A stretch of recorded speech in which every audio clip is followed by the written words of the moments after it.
Okay, these are the Unit 3 video notes.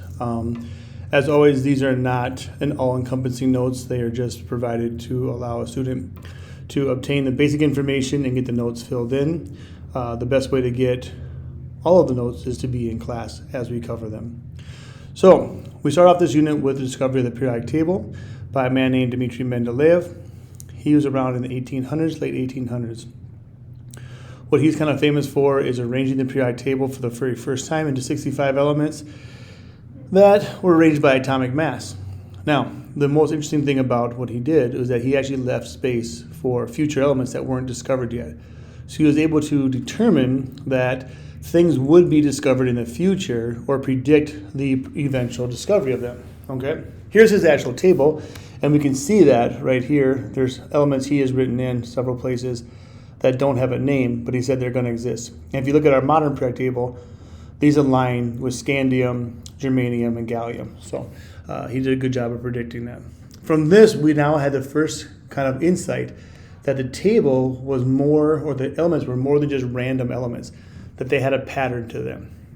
And here's our modern periodic table now, as we take a look at it. We now have it broken down into 18 columns, which we call groups or families, and 7 rows, which we call periods. Okay. The groups are organized by chemical properties, while the periods are organized by the same number of rings or energy levels within our table. So that's kind of why we get this interesting shape, because like the first energy level doesn't have as many rings inside of it. So that first energy level can only hold 2 electrons versus different numbers of electrons that can be held further down. Our periodic table is also broken down by a metallic side versus non-metallic side. So there's a stair-stepping line that we split between boron and aluminum that allows us to break the table. Anything to the left here in green are considered metals.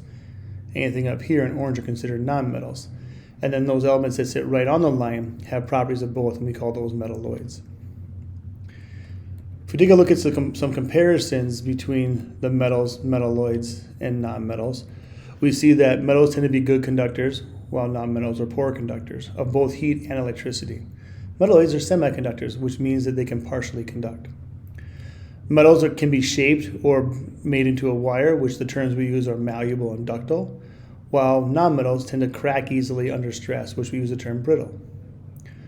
Metals tend to be able to be shined up or polished. We call that a high luster, where non-metals are not able to do that. Metals always lose electrons to form ions and become a cation, whereas non-metals gain electrons to form ions or become an anion. Most of our metals are solid at room temperature, with mercury being the only exception, where non-metals have a variety of solid liquids and gases at room temperature, but most of them are gases still because they have lower melting points. Metals have freely moving electrons between their atoms, whereas non-metals do not have that. And metals have only partially free moving electrons. We will find that this free moving electron concept is a reason why the conduction works the way it does. Our best way to distinguish between a metal, non-metal, and a metalloid is to look at their conduction, because it's really easy to test electrical conduction for our substances, and good, poor, and semi are easy for us to determine. Now, metals themselves form a loose crystalline structure. So we do call it a crystalline structure because there's a pattern to it, but there is no true chemical bond between them. As a result of this crystalline structure, we're going to see higher melting points and luster than nonmetals. Here you see some examples of crystalline structure. These are not sculpted. These are actual crystals of metals that have formed naturally. Okay. Here we see on the surface of polymer, I believe, metals that are growing in here. We won't watch the whole video that comes with this, but we can see that they are starting to grow in a repeating pattern. Now, why do metals conduct the way they do? Okay, or how do they conduct? Well, first of all, we need to talk about the electron clouds, because for metals, they have overlapping electron clouds, which you can see in this image here, where I've overlapped the different blue spheres representing the electron clouds. This overlapping allows the movement of electrons to freely move between atoms. So one electron from this metal can move into this one and back to this one and over here and all around without any resistance, okay, or very little resistance, I should say. This random movement of electrons normally doesn't make that big of a difference, except for when we attach a battery to it or a power source. We then can force all these electrons, which are represented by the blue dots here, to move in the same direction, okay? They can move freely through them, but now if we can get them all to move the same direction, we can get electrons to flow, and flowing electrons is current. So then we can actually get current to flow or electricity to flow, okay? In the same way heat works, except for having the electrons flow, it's the actual vibration of the individual atoms that are inside there. Those vibrations bounce off each other, and we can actually get heat to flow down a metal through high conduction. Metals are also malleable and ductile. And again, because of their free electrons and their repeating pattern of a loose structure, they can slide past each other, okay? The ability to slide past each other and not being locked into place is what allows them to be malleable or ductile. So things that are malleable are things that we can shape. So different ways you can shape things is through forging or presses, where you can take a warmed up metal and predetermine the shape and essentially squish it down into the shape you want it to be. Or you can pull things apart and make them thinner, like you can for ductility, or the ability to be drawn into a wire. Here's an example of this happening where we take a hammer and we hit this metal, and the actual atoms can just slide down and reestablish themselves in a different location, creating a dent. That's why metals dent and they don't break. As long as we don't create too big of a force, they actually can move and shift, and that is how we deform metals. If we want to undo this, we can just come over here and push them back. Nonmetals are different, okay? So nonmetals, they don't have this overlapping cloud. In fact, their clouds are all separated by gaps. You see all the gaps here in this image. Because of the lack of an overlap, the electrons are locked into place, which then creates poor electrical conduction, poor heat conduction, makes them brittle. Also, because they're not as organized, they don't have that crystal lattice to them, that means that they are not able to hold together as well, so their melting point is lower, their boiling points are lower, and they don't have structure to create a surface for luster. Our metals come in different categories and groups. There are 4 that we're going to highlight in this unit. Alkali metals, which is group 1, alkaline earth metals, which is group 2, the transition metals, which is all groups 3 through 12, and the intertransition metals. The alkali metals are our most reactive of all the metals on our periodic table. In comparison to other metals, they are going to react, and they actually react in water. Okay, so they actually will react directly with water and actually explode in some cases. They react in air to oxidize. Also, they're very soft. They have low melting points, and because of their reaction in both water and air, they can't be found in nature in a pure form. So we always found them in compounds. They're never found pure. Chemically, we can purify them, which you see in a couple pictures over here, but they're not found naturally that way. This all results in them being our most reactive metals. And also as it pertains to the fact that they only have 1 electron in their outer energy level, so it's really easy for them to lose that 1 electron in a chemical reaction to form these 1+ ions.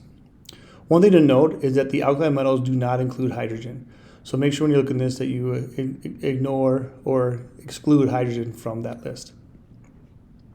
Here's 2 examples of a couple of our alkali metals, rubidium and cesium, and how they react in water.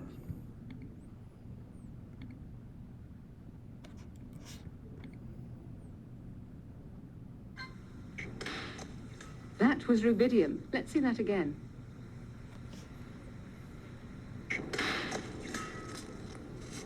And now cesium. Okay, and you can see how violently they do react in water. The second group to the right is our alkaline earth metals. We call them group 2. In comparison to the alkali metals, they have a higher melting point. They're less reactive, but still reactive enough that we're not going to find them in their pure form in nature. They still oxidize in air. They're harder and more dense than those alkali metals. Okay? So it's kind of like a step up in hardness, density, and melting point, and a step down in reactivity. That still allows them to be more reactive, softer, and lower melting points than the transition metals to the right of them. All the alkaline earth metals are in group 2, which means they have 2 electrons in their outer energy level, and they form a 2+ charge. Our transition metals we group from groups 3 all the way to group 12. This is kind of like the bulk of the metals that we have in our world. They include everything from cadmium to silver to copper to chromium to titanium to osmium, to mercury, to gold, to platinum, okay? These are going to have our highest melting points. They can be found in pure form in nature, so we can actually mine them and find them in their pure forms. They're going to be less reactive than the other two metal types, and they're going to be harder and more dense. Because of these reasons, they're going to be used in industry a little bit more than the other metals in terms of building things and forging things and creating things. They're also going to be used as alloys, which means we're going to blend them together to make even better properties by taking copper and turning it into brass, or iron and turning it into steel, and so forth. Just like the other metals, they're going to lose electrons and ionize, but we don't really know how many electrons they're going to lose, but we can say that they always form a positive charge. Now, on the other side of the table, we have our special nonmetal groups, okay? And those include just two groups we want to talk about, the noble gases and the halogens. The halogens are in group 17, and they have the term halogen actually means salt former. They are also highly reactive. So if you think about it, the far left-hand side of the table with the alkali metals are highly reactive. The far right-hand side is also highly reactive, excluding the noble gases. Okay, they are the most reactive of our nonmetals. One reason why is because they have 7 electrons in their outer energy level, and by gaining 1 electron, they are able to stabilize. So they are very good at gaining a single electron because they're also very small. They form diatomics, and we find them in a lot of cleaning and disinfecting situations in our world. Here's an example of chlorine gas sealed, bromine liquid, and iodine solid. Now, I mentioned them being diatomic elements. So our halogens are 4 of the 7 elements on the periodic table that are reactive enough where they can't be found by themselves alone. So they actually react with themselves to form pairs. Those pairs we call diatomics, okay? We represent that by using a little subscript 2 on whatever the substance is, okay? So the 7 diatomics are hydrogen, nitrogen, oxygen, fluorine, chlorine, bromine, and iodine, okay? And conveniently, they also kind of make a 7 on the periodic table. So if we take this 7 and we take a look, if you imagine hydrogen being the number sign, and that kind of makes a 7. And also, they start with nitrogen, which is number 7, or its atomic number is number 7 on the periodic table. The noble gases, while they don't react with any other compounds, we call them being inert. Okay, doesn't mean that they're not used. Okay, the reason why they don't react with anything is because the noble gases already have 8 outer electrons. That's already stable. So there's no reason for them to change their electron configurations by gaining some or losing some to get into a better situation. They're already there, okay? Which means they don't want to react with anything, which means they're noble. They're separate from things.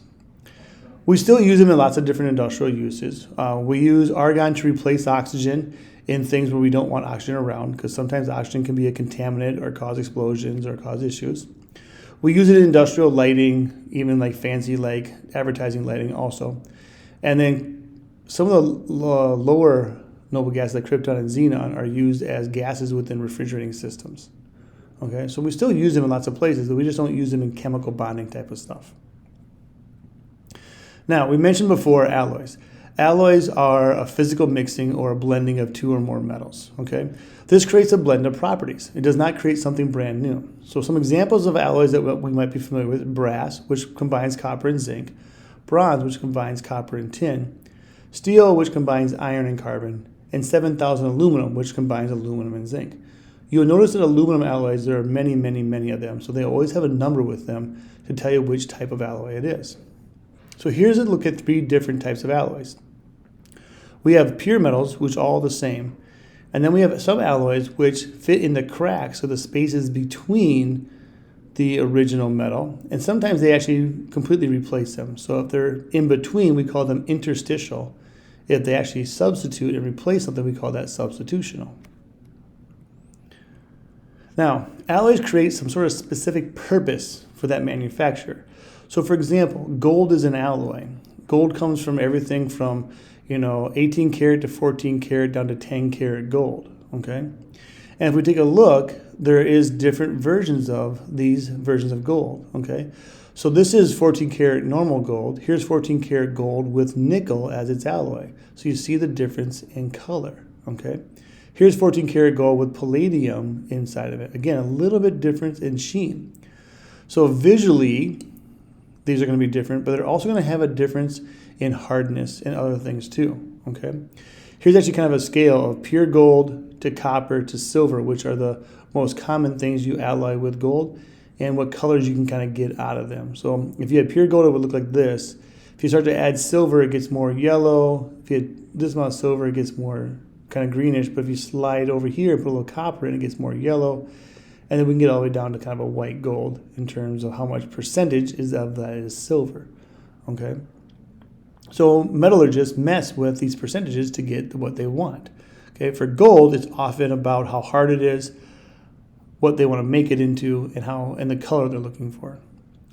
For things like aluminum, we have different series, 1,000, 2,000, 3,000, 4,000, etc., and how they alloy them.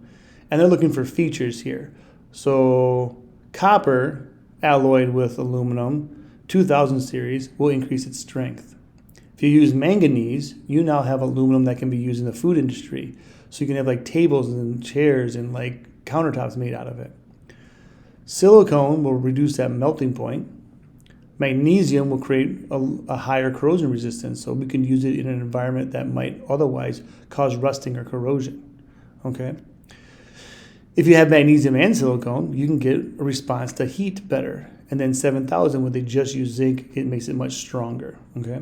So that's the whole goal, is if you're buying aluminum for your product, you need to know what kind of aluminum you want, because what features do you want that aluminum to have? It's not just going out and saying, hey, I want some aluminum. You actually talk about what strength you want and what features you want your aluminum to have based off of what you're building. Okay. If we take a look at steels, these are different types of steels in our world. Okay. So this is carbide hardness. Okay. So iron carbide is going to be your weakest of our steels. You start adding in different amounts of other metals like tungsten and chromium and vanadium and tungsten monocarbide and niobium and vanadium. You can create much harder blades for steel if you're doing a knife industry type of thing, where I got this graphics from. Okay. Now, it all comes as a trade-off, right? If this is much harder, it might be harder to actually forge this or make this.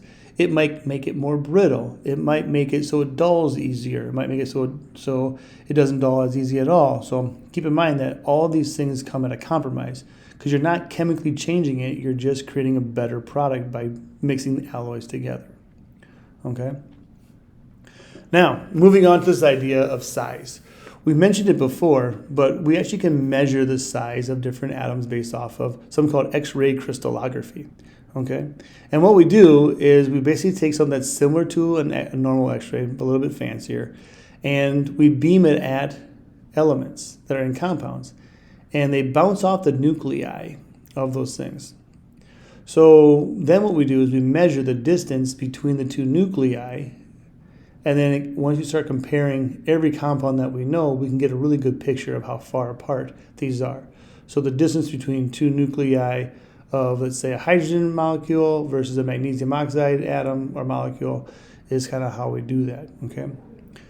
This is just here in our slide to let you know that we can measure the distance between two nuclei, so then we can figure out the actual size of atoms, even though we can't hold them in our hands. If we take a look at the different size of elements of our periodic table, we notice that way in this right-hand corner, helium, it is the smallest of our elements. Hydrogen is actually bigger than helium. It's lighter, but it's bigger, okay?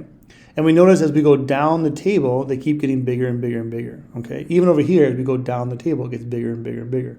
Well, that's because as you go down it, we're increasing energy levels. But when you move to the right, they get smaller, okay? So if we take a look, what type of element tends to be larger? Well, metals. Metals are going to be our bigger elements. What tends to be smaller? Our non-metals tend to be smaller in this graph. Okay? So why does size matter to us? Like, why do we care that metals are bigger and non-metals are smaller? Well, our biggest and smallest atoms are the most reactive, okay, excluding the noble gases, of course. Okay, so big atoms, small atoms, we're going to find to take on more chemistry and do that more violently, more aggressively. Okay. When we say that something is reactive, we're saying that it's better at losing or gaining electrons. So that term is pretty generic, but what we're really saying as chemists is we're losing or gaining of electrons. Okay. Of all of the different substances out there, halogens are our most reactive nonmetals. They're very small, okay? So because they're very small, they're good at taking electrons from other atoms, okay? Alkali metals are our most reactive metals, okay? For the exact opposite reason, they're very big, so they're good at getting rid of their electrons, okay? So knowing that, which element is our most reactive nonmetal? Well, that would be fluorine, because it's our smallest nonmetal.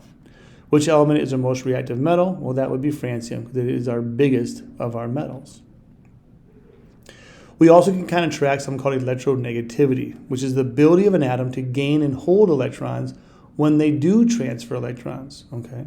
So there is an electron movement or an electron movement.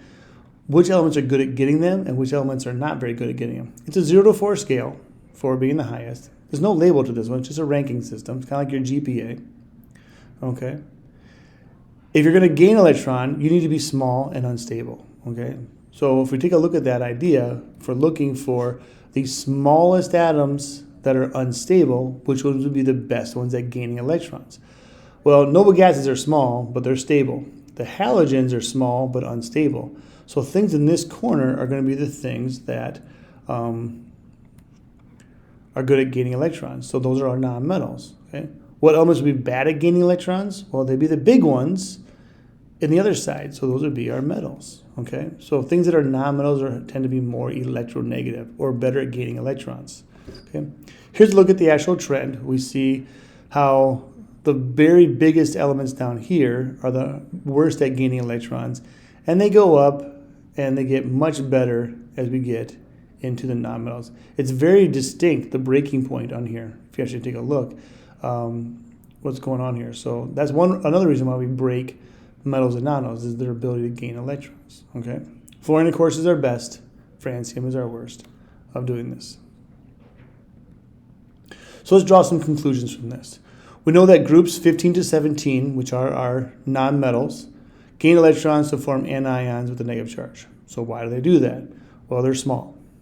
Small elements are good at gaining electrons when bonding, which we say they have a high electronegativity.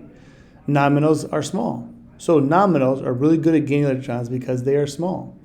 When they do so, they become negative charged ions. We know that the groups 1 through 13 lose electrons to form cations with a positive charge. Let's talk about why. We know that big elements are bad at gaining electrons. We know that metals tend to be bigger.